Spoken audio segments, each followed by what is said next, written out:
Vienā vārdā, ar ko tev asociējas Vīlanda? Jēzus. Vienā vārdā, ar ko tev asociējas?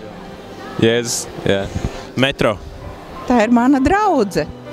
Nu, te arī māsas un brāļi, ar ko mēs varam sadraudzēties, un Dievs ir mūsu vidū. Ar mājām. Vīlanda asociējās ar draudzi, kurā mēs jūtamies kā mājās ik viens.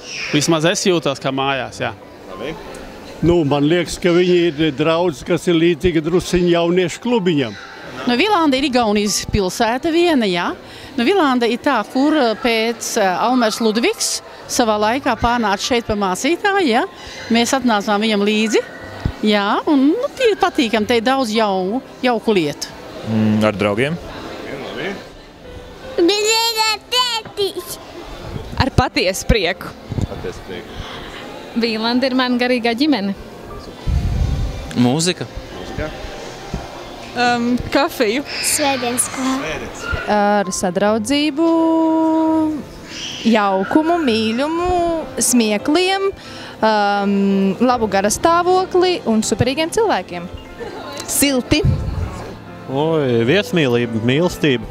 Tad ir kristība. Vīlanda? Ar tedi un tevi? Sadraudzība. Ar cilvēkiem. Ģimene.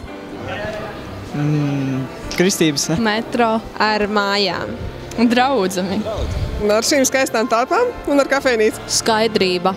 Man Vīlanda asociējas ar kristībām. Metāla. Tēja, ligreto un virtuve. Mājas burtiskā nozīmē arī. Ar maigumu tādu. Kristības, daudz dziesmas un...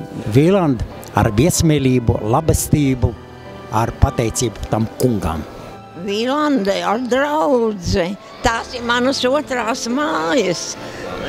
Man tā patās, jo Vīlanda draudzi ir tās manas otrās mājas, kur es ar nepacietību gaidu pie svētdienu, jo tur ir mani bērni un mazbērni. Vienā vārdā, ar ko tev asociējas Vīlanda?